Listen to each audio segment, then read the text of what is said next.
सभी भगवत भक्तों को भक्त सुधंबा का पावन चरित्र श्रवण कराया जरा, कृपया ध्यान पूर्वक श्रवण करें। भगवान की कथा अथवा भगवान का कोई भी सत्कर्म हो, भगवान नाम के उसी का ही रहता है, इसलिए भगवान का नाम सुन जो है नित्य प्रति करना आवश्यक है। तुलसीदास जी के भी रहे रामन। राम भगति मन और बस जागे, दुख लवेश न सब के। जिसके हृदय में भगवान की राम नाम भक्ति रूपी मणि रहती निवास करती, वहाँ सपने में भी कोई दुख नहीं हो सकता है। इसलिए भगवान का नाम जो है परम आवश्यक है। ओम श्री रघुनंदन राघव राम राम, सिया राम सिया राम सिया राम सिया राम, रघुनंदन माधव कृष्ण कृष्ण, ओम राधे श्याम राधे श्याम राधे श्याम राधे श्याम राधे श्याम राधे श्याम। यही राम मैं सब जग जानी, करहूँ प्रणाम जोर जुबान, मोरे रहो तुम गुरु विजु माता, जाऊं कहाँ सजीवदा जर जाता। मुझे श्री कौशल किशोर महाराज की जय। चंपकपुरी के राजा हंस बड़े ही धर्मात्मा, प्रजापालक और सूरवीर थे। चंपकपुरी नाम का एक नगरी थी, वहाँ पे राजा हंस जो है निवास करते थे, बड़े धर्मात्मा थे, प्रजापालन में रहे थे, बहुत ही बड़े सूरवीर थे। इस प्रकार वो भगवान के भक्त भी थे और उनके राज की विशेषता की राजकुल तथा प्रजा के सभी पुरुष एक ही पत्नी व्रत का पालन करते। जितने भी राजा थे उस राज में, जितने भी प्रजा थी, और एक पत्नी व्रत का पालन करते। एक ही पत्नी से जो है अपने सम्मान हुए थे।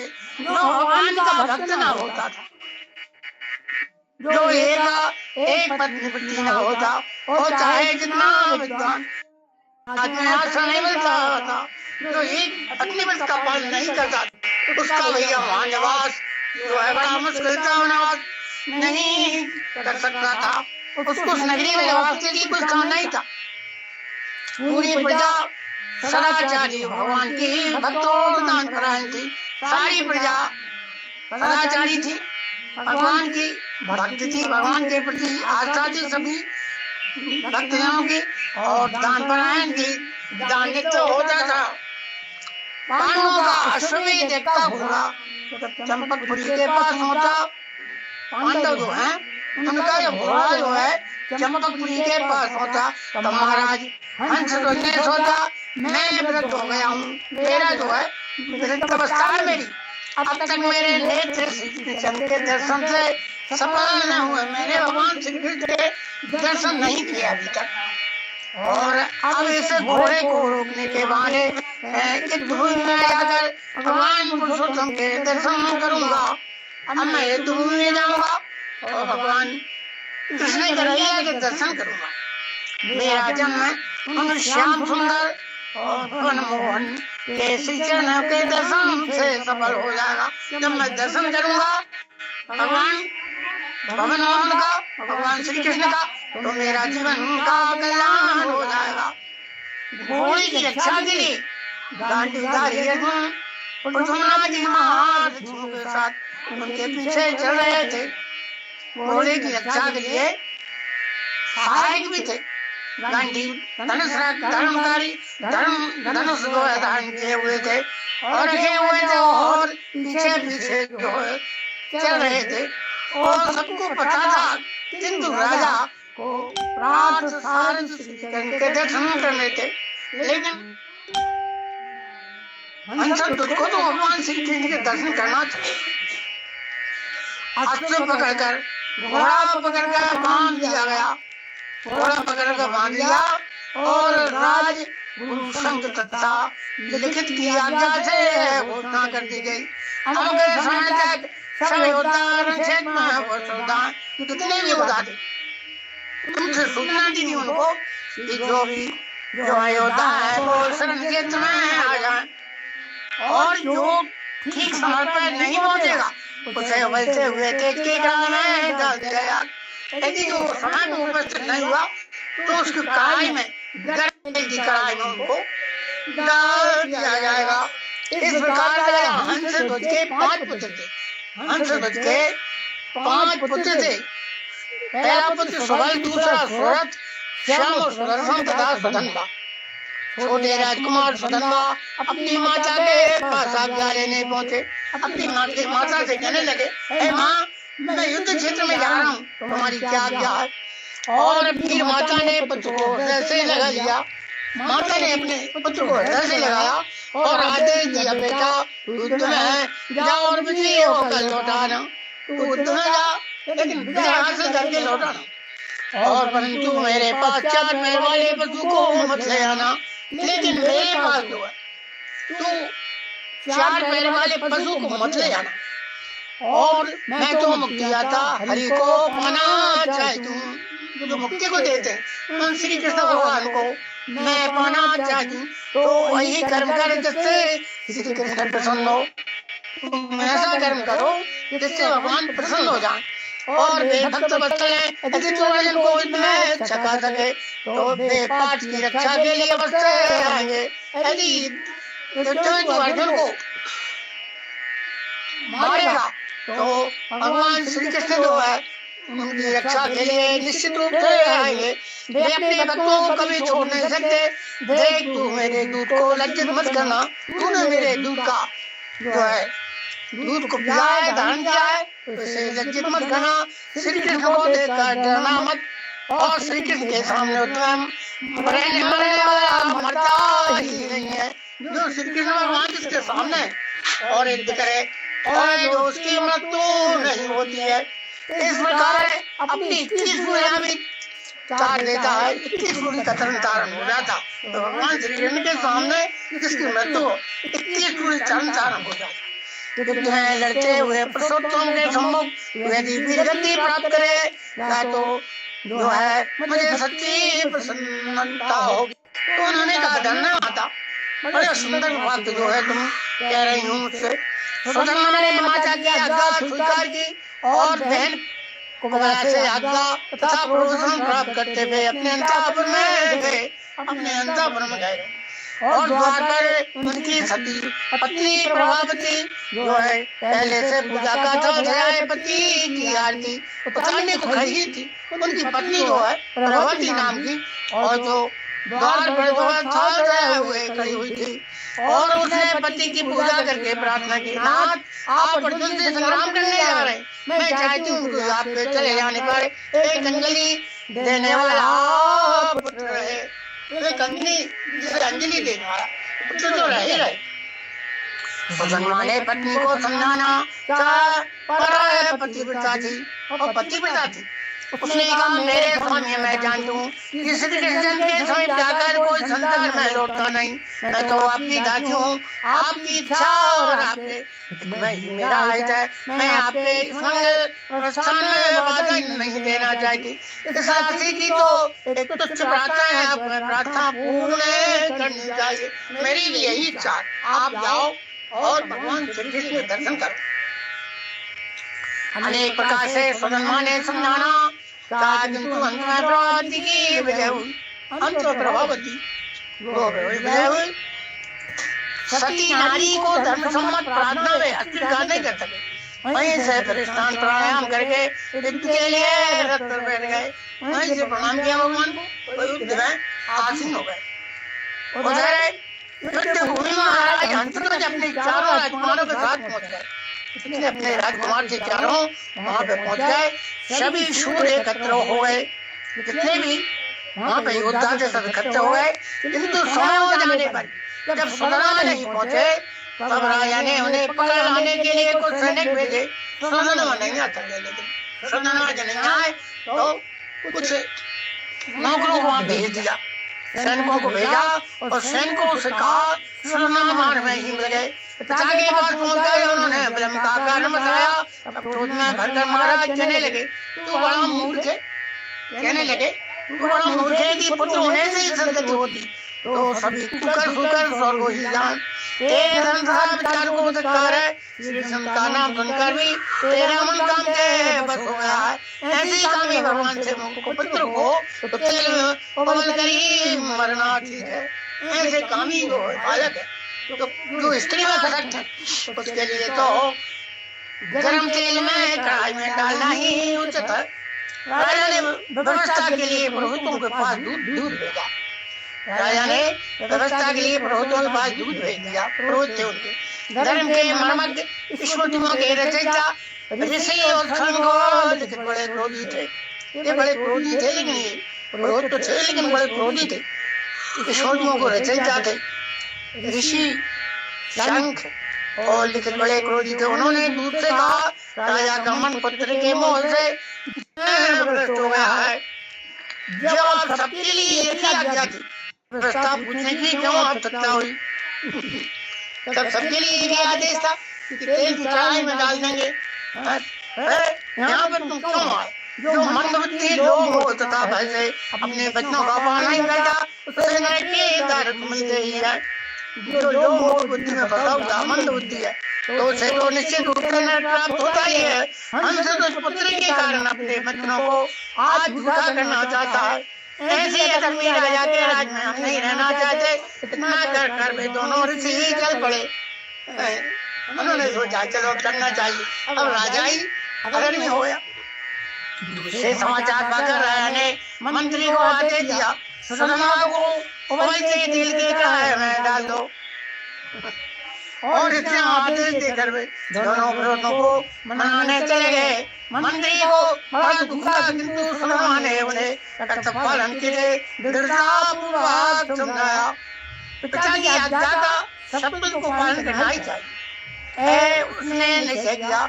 उसने तुलसी की माला गले में डाली, हाथ जोड़कर भगवान से प्रार्थना की प्रभु गोविंद मुकुंद हमें मारने का कोई भी नहीं है। मैं तो आपके चरणों में दया करने ही आया था, परंतु मैं आपका प्रत्यक्ष दर्शन न कर सका, यही मुझे दुख है। मैंने आपका तिरस्कार करके बीच में काम की सेवा की। क्या इसलिए आप मेरी रक्षा को अपने हाथ में बढ़ाते? तब मेरे स्वामी जो लोग कष्ट में पड़कर मन से व्याकुल होकर आपकी शरण लेते हैं, उन्हें क्या सुख की प्राप्ति नहीं होती? तो आपकी शरण में जाए, आपकी शरण में जाए और जो है दुख नहीं उठा सकता, उसे तो सुख की भी होना चाहिए। मैं आपका ध्यान करते हुए शरीर छोड़ा हूँ तथा आपको अवश्य प्राप्त होगा। किंतु लोग कहेंगे कि सुदामा होकर भी कढ़ाई में जलकर मरा। मैं तो आपके भक्त अर्जुन के भाइयों को अपना शरीर भेंट करना चाहता हूँ। अपना शरीर अर्जुन के बाणों भेंट करना चाहता हूँ।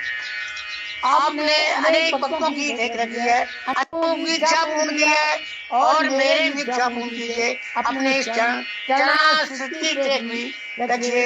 इसे अग्निदाह से बचाकर इस शरीर को अपने चरणों में गिरने दीजिए। इस प्रकार प्रार्थना करके हरे गोविंद श्री कृष्ण आदि भगवान नामों को पढ़ाते पुकारते हुए सुदामा कढ़ाई के खोलते और तेल में कूद पड़े। गरम तेल था, उस कढ़ाई में है कूद पड़े। बोलिए श्री कृष्ण भगवान जी राधे श्री राधे राधे राधे श्री राधे गोविंद राधे गोपाल राधे रुक्मणी राधे श्री राधे। राधे श्री राधे श्री राधे राधे राधे श्री राधे। बोलिए श्री कृष्ण भगवान की। एक दिन प्रहलाद के लिए अपने देव जो है शीतल हो गए थे, बैठा जो थे प्रहलाद, उनको अग्नि देव भी शीतल हो गए। एक दिन ब्रजपाल को मयूर मुक्ति ने दिया था। इस प्रकार आज सदमा के लिए खोलता तेल शीतल हो गया। इस प्रकार सदमा को तो शरीर का भान ही ना रहा था, तो अपने श्री को उपकारने का नाम लेने में तल्लीन हो गए थे। किंतु देखने वाले आश्चर्य मूर्ख हो रहे थे। ये कितनी बड़ी आश्चर्य अचंभे वाली बात है कि गर्म कढ़ाई में भी इनका कुछ नहीं हुआ। और खोलते तेल में सदमा जैसे तैर रहे, उनका एक रोम तक खुल नहीं रहा था। ऐ बात सुनकर आया सदबंदी दोनों प्रभुओं के साथ वहाँ आए। दोनों प्रभु आए वहाँ और श्रद्धा वह टारगेट पुरोहित संघ को संदेह हुआ। तर्क वितर्क कर रहे थे पुरोहित जी, अरे इसका तो विनाश हो जाएगा। और उनको संदेह हुआ आवश्यक को चला दिया। तेल गर्म होता तो बचा कैसे रहता। कोई मंत्र था, औषधि का प्रयोग तो नहीं किया गया। तेल की परीक्षा की उन्होंने नारियल कढ़ाई में डाला, उबलते तेल में पड़ते ही नारियल फूट गया। उसके दो टुकड़े हो गए और उछल कर वे बड़े जोर से शंख तथा लिखित के सर में लगे। दोनों पुरोहितों के सर में टकरा गए और अब उनको भगवान के महत्व का ज्ञान हुआ। सेवकों से उन्होंने पूछा कि सुदामा ने कोई औषधि शरीर में लगाई क्या, अथवा उसने किसी मंत्र का जप किया था। सेवकों ने बताया कि राजकुमार ने ऐसा कोई नहीं किया है। वे प्रारंभ से भगवान का नाम ले रहे थे। अब सबको अपने अपराध का पता लगा। उन्होंने कहा मुझे धिक्कार है, मैंने भगवान के एक सच्चे भक्त पर संदेह किया। प्रायश्चित करके प्राण त्यागने का निश्चय है। शंख मुनि उसके उबलते तेल की कढ़ाई में कूद पड़े। शंख मुनि से उबलते हुए कढ़ाई का तेल उसमें भी कूद पड़े। और किंतु सदमा के प्रायश्चित करके प्राण त्यागने का निश्चय है। शंख मुनि उसी उबलते तेल के कढ़ाई में कूद पड़े। किंतु सदमा के प्रभाव से उनके लिए भी तेल शीतल हो गया। उनके लिए भी तेल शीतल हो गया। प्रभु जी अब जो है मुनि ने सदमा को हृदय से लगा लिया, उनको हृदय से लगा लिया। उन्होंने कहा कुमार तुम्हें धन्य है, मैं तो ब्राह्मणों का साथ पढ़कर भी असाधु हूँ, मूर्ख हूँ। मैं बुद्धिमान विद्वान तो वही है भगवान श्री कृष्ण का स्मरण करता है, भगवान श्री कृष्ण का स्मरण करता है और विद्वान माना जाता है। तुम्हारे स्पर्श से मेरा तुमने भी आज पवित्र हो गया। तुम जैसे भगवान के भक्तों को तो दर्शन ही मन जीवन की प्रमुख सफलता है। यदि भगवान के दर्शन हो जाए तो उसका जीवन जो है सफल माना गया है। इस प्रकार राजकुमार अब तुम इस तेल से निकलो, अपने पिता भाइयों से को पावन करके मेरा भी उद्धार करो। और त्रिलोकी के स्वामी जो है श्री कृष्ण है, जिनके सारथी बनते हैं, उस धर्म को स्वप्न में तुम्हें संतुष्ट कर सकते हो। श्री कृष्ण जो है जिनके सारथी बनते हैं और हम धर्म को संग्राम में तुम्हें संतुष्ट कर सकते हो। आज तुम्हें भगवान को संतुष्ट करोगे। मुनि के साथ सदमा कढ़ाई से बाहर आए और राजा हंस ने अपने भगवत भक्त पुत्र का समादर किया और उन्हें आशीर्वाद दे दिया। पिता ने आशीर्वाद दे दिया। पिता की आज्ञा से सदमा सेना नायक हुए और अर्जुनों की सेना से उनका संग्राम होने लगा। सदमा के स्वर के कारण पांडव दल में खलबली मच गई। पांडव लोग दल में वो खलबली मच गई। वृषकेतु प्रद्युम्न कृष्ण बलमा सात्विक आदि वीरों को तेजस्वी ने घायल करके पीछे हटने को कर दिया। अंत में अर्जुन सामने आए। अर्जुन को अपनी शूरता का कुछ गर्व भी था। तो श्याम सुंदर के भरोसे युद्ध कर रहे थे। भगवान को अपने भक्त का प्रभाव दिखाना था। बालक सदमा को अपने सामने देख बात को आश्चर्य हुआ। सदमा ने उनसे कहा विजय सदा आपके रथ पर श्री कृष्ण सारथी के स्थान बैठे आपकी रक्षा किया करते हैं, इसलिए आप सदा विजयी होते रहे। आज आपने अपने समस्त सारथी को वहाँ छोड़ दिया। मेरे साथ युद्ध करने में श्री कृष्ण तो आपको नहीं छोड़ दिया। आप दोनों कुंड से रहे थे, ऐसी दशा में मुझसे संग्राम कर भी सकेंगे या नहीं? तुम क्या मेरे साथ संग्राम कर सकोगे? ऐसा उन्होंने कहा। और सुदामा की बातों से अर्जुन क्रुद्ध हो गए और उन्होंने बाण वर्षा आरंभ कर दी। अर्जुन ने बाण वर्षा आरंभ कर दी, परंतु हंसते हुए सुदामा ने उनके बाणों के टुकड़े टुकड़े उड़ा दिए। अर्जुन ने दिव्य अस्त्रों से भी राजकुमार ने वध कर दिया। सौम्य पाठ से घायल हो गए, उनका सारथी मर गया गिरबड़ा। सुदामा ने प्रश्न कर कहा, धनंजय, मैं तो पहले ही कहता था कि आपने सर्वज्ञशाली को छोड़कर आपने अच्छा नहीं किया। आपका सारथी मारा गया, आप मेरे बाणों से घायल हो गए हैं। अब मैं अपनी शिक्षा से अपने श्याम रूप स्वरूचि का स्मरण कीजिए और ये श्री कृष्ण भगवान की जय। अर्जुन ने बाएं हाथ से घोड़ों की डोरी पकड़ी। अर्जुन ने बाएं हाथ से घोड़ों की डोरी पकड़ी और एक हाथ से युद्ध करते हुए भगवान के मन ही मन पुकारने लगे। उनकी सुन करते ही श्री कृष्ण प्रकट हो गए। अर्जुन ने जैसे पुकारा, भगवान प्रकट हो गए। उन्होंने अर्जुन के हाथ से रथ की रस्सी ले ली, रथ की रस्सी डोरी ले ली और सुदामा और अर्जुन दोनों ने भगवान को प्रणाम किया। अर्जुन ने भी प्रणाम किया, सुदामा ने भी प्रणाम किया। सुदामा के नेत्र आनंद से जल उठे और जिसके लिए उसने युद्ध में अर्जुन को छाया था वह काटो पूरा हुआ। कमल कृष्ण आ गए, उनके दर्शन करके और कृतार्थ हो गया। अब उससे बड़ा क्या चाहिए? उसने अर्जुन को ललकारा, पार साधते ये सर्वसम्मत सारे तो आ गए। अब तो आज मुझ पर विजय मुक्त पाने के लिए कोई प्रतिज्ञा करें। अर्जुन को भी आवेश आ गया। उन्होंने तीर मान निकाल कर प्रतिज्ञा की। तीर मानो से कि मैं तेरा सुंदर मस्तक ना काटूं तो मेरे पूर्व पुण्यहीन हो गए नरक में गिर पड़ेंगे। अर्जुन की प्रतिज्ञा सुनकर सुदामा ने हाथ उठा कर कहा, श्री कृष्ण साक्षी हैं, श्री कृष्ण जो मेरे साक्षी हैं, इसके सामने ही मैं तुम्हारे तीनों बाणों को काट न दूं, मुझे घोर गति प्राप्त हो।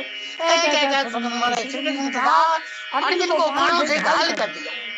अर्जुन के बाणों से घायल कर दिया, उनके रथ को तोड़ डाला और बाणों से मारकर उनके रथ को मार के चाती हाथ घुमाने लगा।